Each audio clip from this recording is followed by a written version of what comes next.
ഇത് ബീനയുടെ കഥയാണ്. ബീന 40 വയസ്സുള്ള ഒരു സുന്ദരിയായ യുവതിയാണ്. 40 വയസ്സുണ്ടെങ്കിലും കണ്ടാൽ ഒരു 30-35 പറയുകയുള്ളൂ. നമ്മുടെ സിനിമ നടി മിയ ജോർജില്ലേ, ഏതാണ്ട് അതുപോലെയൊക്കെ ഇരിക്കും കാണാൻ. ഒരു പ്രൈവറ്റ് കമ്പനിയിലാണ് ബീന ജോലി നോക്കുന്നത്. മകൻ പ്രജിൻ പഠിക്കുകയാണ്, ഡിഗ്രി ഫൈനൽ ഇയർ, 20 വയസ്സ് കഴിഞ്ഞു.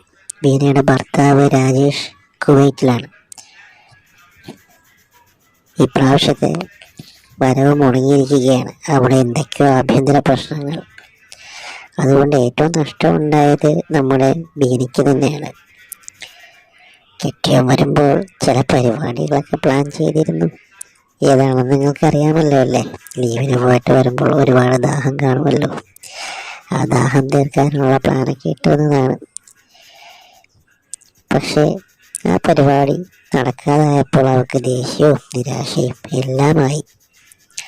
പ്രജിനും ഏതാണ്ട് കാര്യം പിടികിട്ടിയിരുന്നു. കാരണം അവൻ്റെ ഫ്രണ്ട് ജിബിൻ്റെ അച്ഛനും കുവൈറ്റിൽ തന്നെയായിരുന്നു.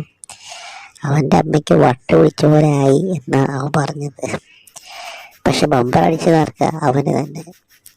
അവനും അമ്മയും കൂടെ ചില പരിപാടിയൊക്കെ നടത്തി എന്ന് അവനോട് നേരിട്ട് പറഞ്ഞു. ഇപ്പോഴും ഡെയിലി 3 നേരം വെച്ച് അവർ പരിപാടി നടത്തുന്നുണ്ടത്രേ. ഇത് കേട്ട് നമ്മുടെ പാവം പ്രജി പകച്ചുപോയി. അമ്മയും മകനും തമ്മി പരിപാടി നടത്തുക, ഇതൊക്കെ ചില കൊച്ചു പുസ്തകങ്ങൾ വായിച്ചിട്ടുള്ള ഫാൻറ്റസികൾ മാത്രമാണ്.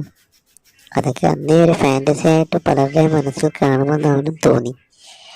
ആരും പുറത്ത് കാണിക്കുന്നില്ല എന്നേ ഉള്ളൂ. പിന്നെ അതിനുള്ള സാഹചര്യങ്ങളും വേണമല്ലോ. ജിബിൻ്റെ വീട്ടിൽ അവനും അമ്മയും മാത്രമേ ഉള്ളൂ. അതുകൊണ്ട് അച്ഛൻ വരുന്നില്ല എന്നറിഞ്ഞ് കുറച്ച് ദിവസങ്ങൾ കഴിഞ്ഞ് അവർ പരിപാടി തുടങ്ങിയെന്ന് അവൻ പറഞ്ഞ്. എല്ലാത്തിനും മുൻകൈ എടുത്തത് അവൻ്റെ അമ്മ തന്നെ. അവൻ്റെ അമ്മയ്ക്ക് അത്രയ്ക്ക് മൂത്ത് നിൽക്കുമായിരിക്കും. ഇവിടെ തൻ്റെ അമ്മയ്ക്കോ ഉണ്ടായിട്ടും കാര്യമില്ലായിരുന്നു.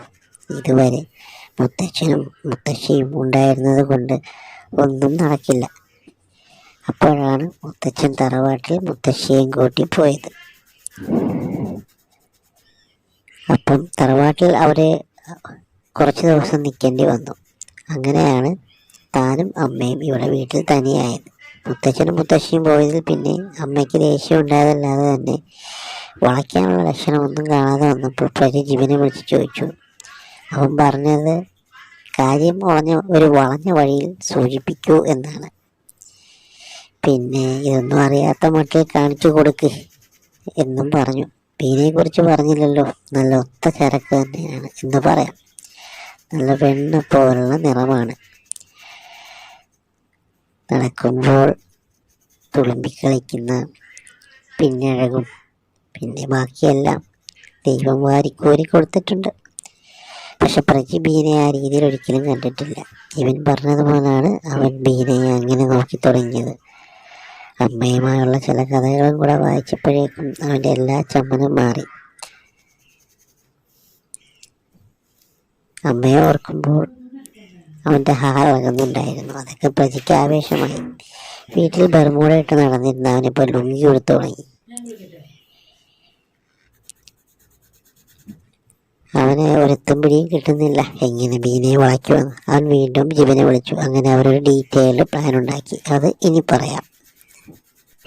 എങ്ങനെയാണ് പ്രജി ബീനയെ വളച്ചു, ആ പ്ലാനൊക്കെ അറിയാൻ നിങ്ങൾക്ക് താല്പര്യമുണ്ടെങ്കിൽ താഴെ കമൻറ്റ് ചെയ്യൂ കേട്ടോ.